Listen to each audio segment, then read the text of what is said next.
오늘 말씀은 민수기 9장 15절에서 23절까지 말씀입니다.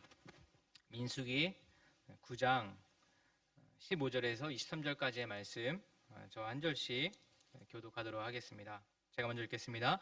성막을 세운 날에 구름이 성막 곧 증거의 성막을 덮었고 저녁이 되면 성막 위에 불 모양 같은 것이 나타나서 아침까지 이르렀으되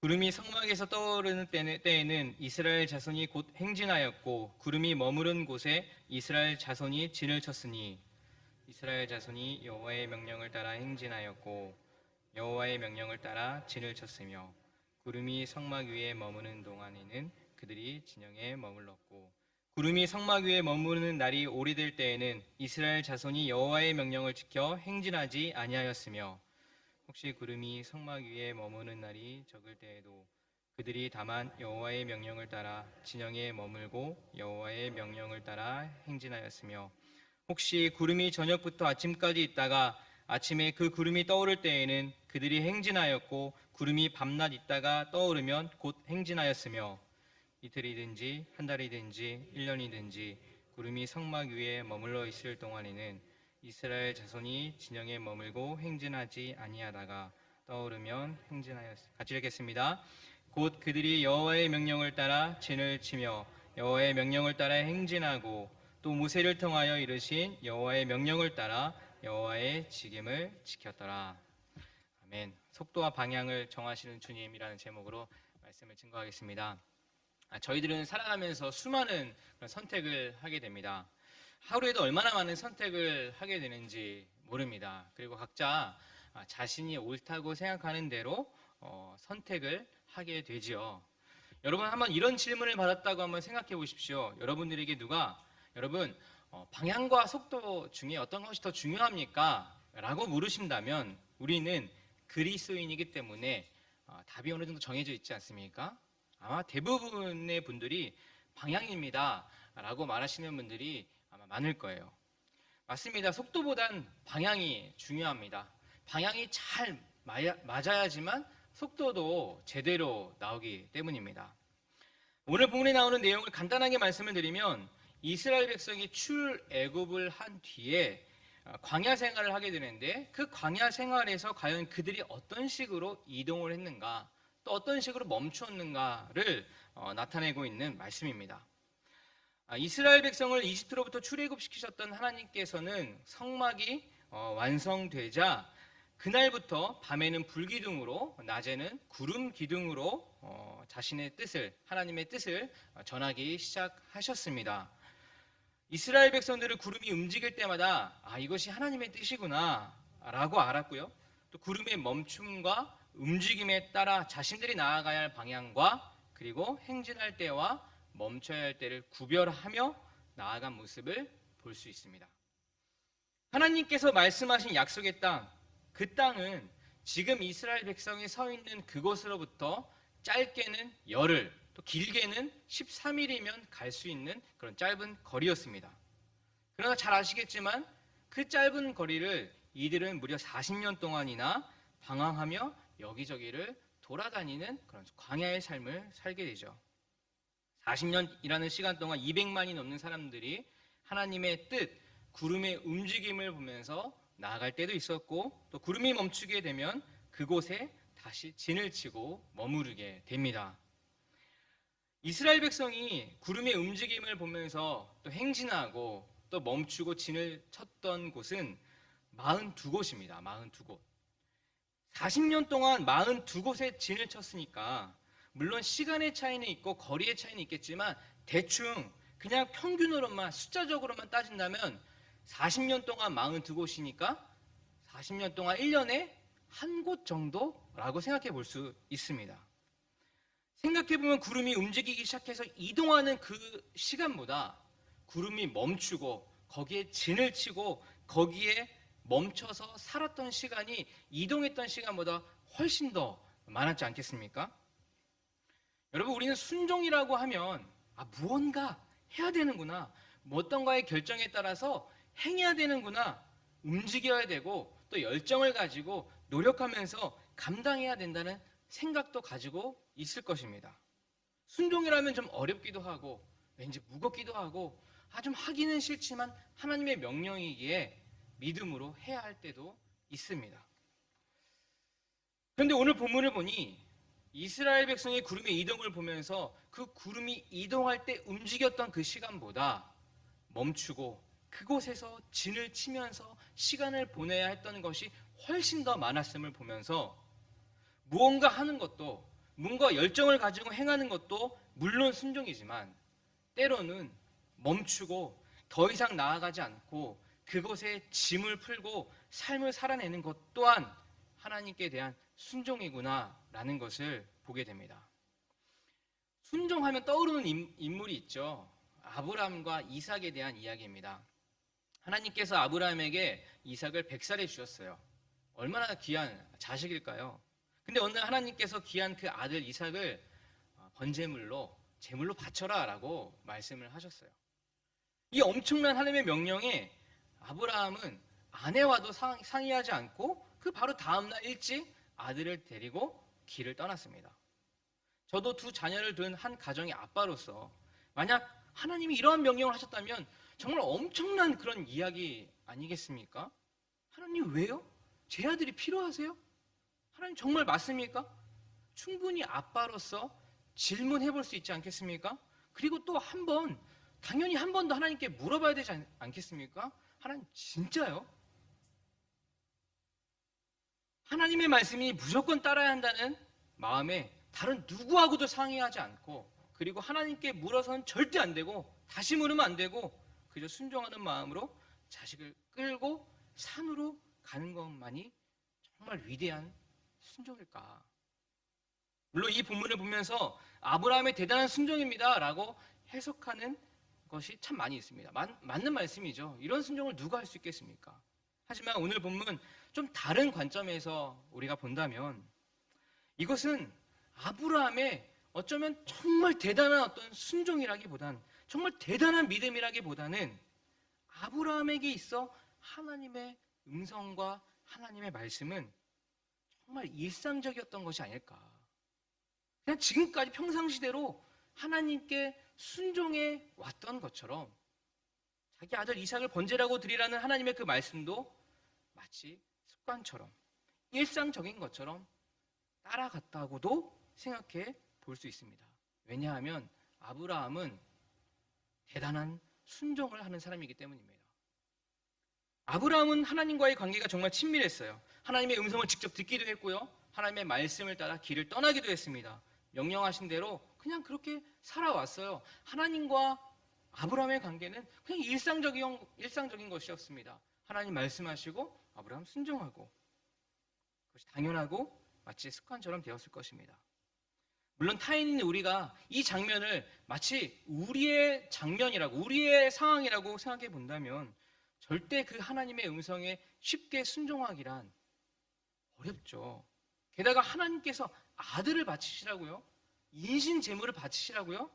사실 말도 안 되는 거 아니겠습니까? 하나님께서 인신 제물을 바치시라고요? 만약 저에게 아들을 바치라는 하나님의 음성이 들려왔다면 저는 당장이라도 하나님 왜요? 왜 그렇습니까? 이유를 말씀해 주십시오. 그리고 제가 사랑하는 우리 교육자들에게 내가 이런 음성을 들었는데 진짜 맞아요? 진짜 맞습니까? 내가 잘못 들은 거 아닙니까? 이러고 몇 번이나 물어보고 분별하려고 했을 것입니다. 그런데 성경에 나와 있는 아브라함이 한 일을 보면 최소한 성경에서 기록하고 있는 것은 하나님의 음성을 듣고 별 고민 없이 누구하고도 상의하지 않고 아내하고도 상의하지 않고 아침 일찍 아들 이삭을 데리고 길을 나섰다는 것입니다. 그리고 길을 가는 중에 이삭이 묻죠. 아버지, 불과 장작은 여기 있는데 하나님께 바친 그 제물은 어디 있습니까? 근데 아브라함 아무런 고민 없이요. 망설임 없이 이렇게 얘기합니다. 얘야, 번제로 바칠 어린 양은 하나님께서 손수 마련하여 주실 것이다. 그리고 아브라함은 아들 이삭을 진짜 묻고 제물로 바치기 위해 칼을 내리치려고 하는 그 순간 하나님의 천사가 나타나 말합니다. 창세기 22장 12절 말씀인데요. 이렇게 말씀합니다. 천사가 말하였다. 그 아이에게 손을 대지 말아라. 그 아이에게 아무 일도 하지 말아라. 내가 너의 아들 너의 외아들까지도 나에게 아끼지 아니하니 내가 하나님 두려워하는 줄을 내가 이제 알았다. 아브라함이 아들 이삭을 내리치는 그 순간 하나님의 천사가 말합니다.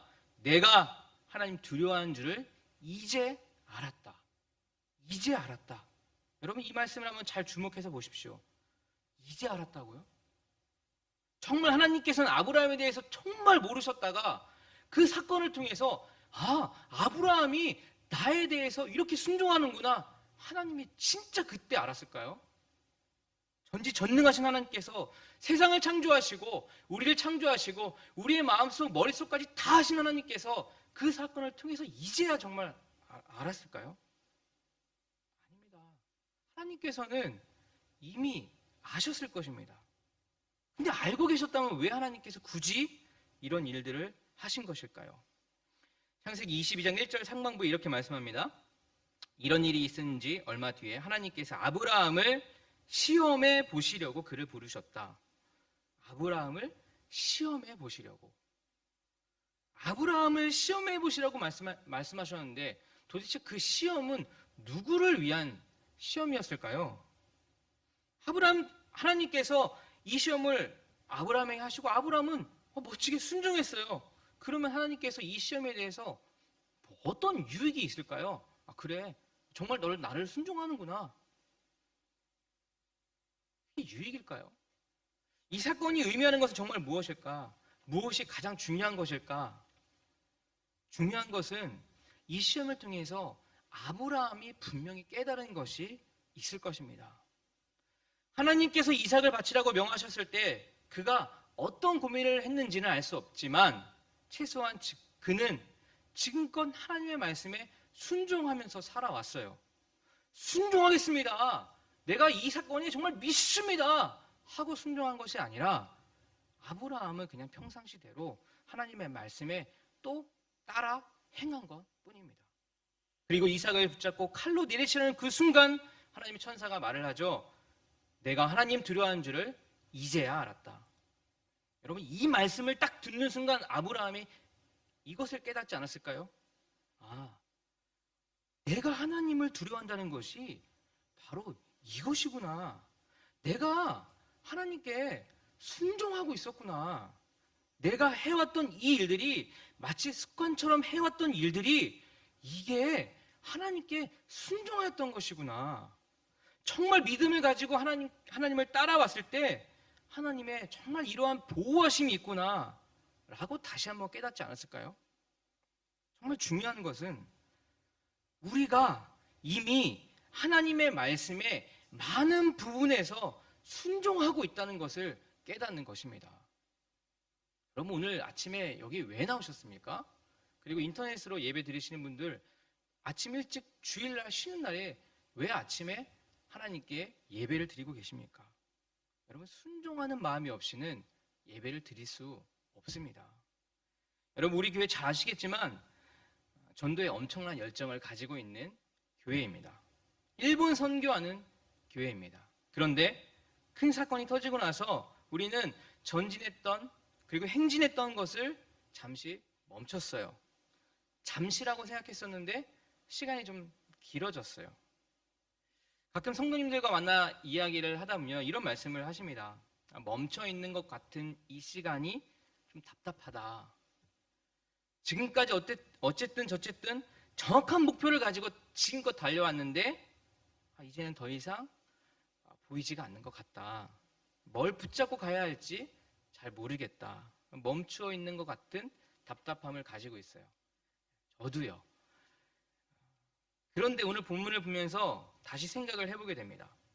이스라엘 백성의 구름을 이동시키면서 약속의 땅 앞까지 인도해냈던 하나님을 보게 돼요. 이제 예상하기로는 그 구름이 그 약속의 땅, 젖과 꿀이 흐르는 가나안 땅으로 들어가야 맞는데 당연히 들어갈 줄 알았는데 그럼에도 불구하고 구름의 이동을 보니 그곳이 아닌 엉뚱한 곳으로 구름이 또다시 이동하는 거예요. 당할 수밖에 없지 않겠습니까? 골로만 들어가면 우리도 당당히 들어갈 수 있는데 근데 하나님은 왜 그러셨을까요? 13일이면 충분히 들어갈 수 있는 그 짧은 거리를 하나님께서는 왜 40년 동안 그곳에서 방황을 하도록 구름의 이동을 이쪽 저쪽으로 바꾸신 것일까요? 신명기 8장 2절에서는 이렇게 말씀합니다.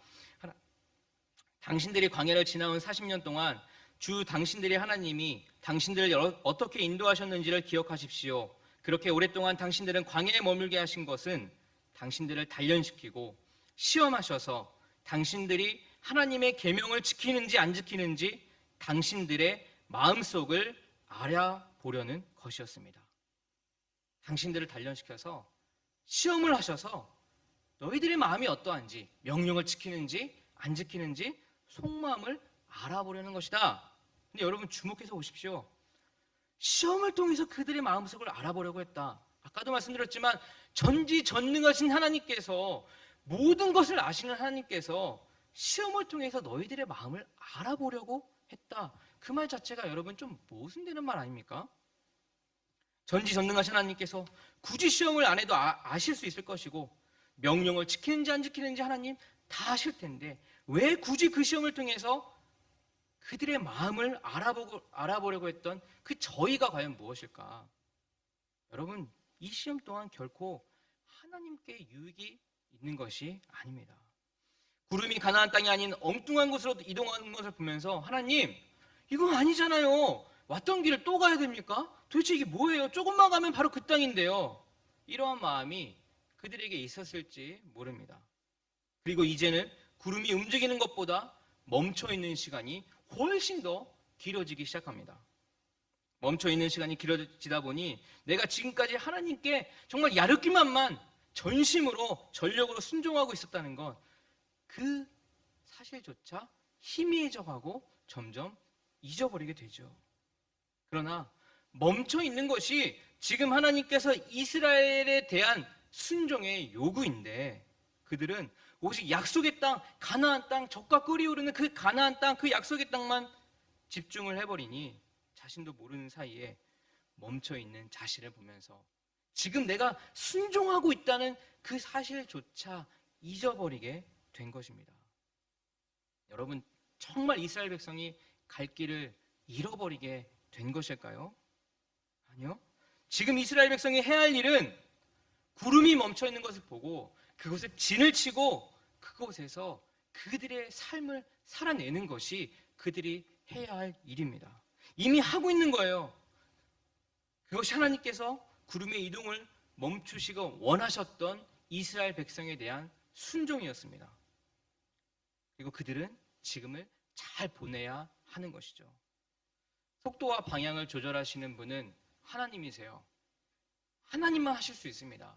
모세도 할 수 없었습니다. 어떤 뛰어난 리더도 속도와 방향을 조절할 수 없습니다. 이스라엘 백성을 향한 하나님의 40년 광야 시험은 그들에게 있어서 정말 순종이 무엇인지, 뭐를 순종하고 있는 것인지를, 그것을 깨닫는 것이 얼마나 중요한지를 하나님은 그들에게 알려주고 있는 것입니다. 아브라함에게 하셨던 하나님의 시험도 마찬가지예요.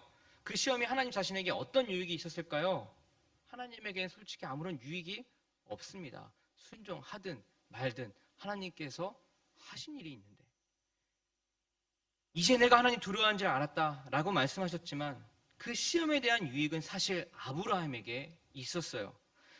아들을 잡고 칼로 내리치는 그 순간 멈춰라, 이제 내가 하나님 두려워하는지를 알았다라고 말했을 때 아마도 아브라함은 정말 하나님께서, 내가 말로는 했지만 정말 하나님께서 재물을 따로 준비해 두셨구나, 생각만이 아니 이게 진짜 현실이구나, 내가 하나님을 두려워하고 있었고 내가 하나님 사랑하기 때문에 아들도 포기할 수 있었구나, 내가 순종하고 있었구나, 순종은 이런 거구나 라고 다시 한번 깨닫게 되는 순간입니다.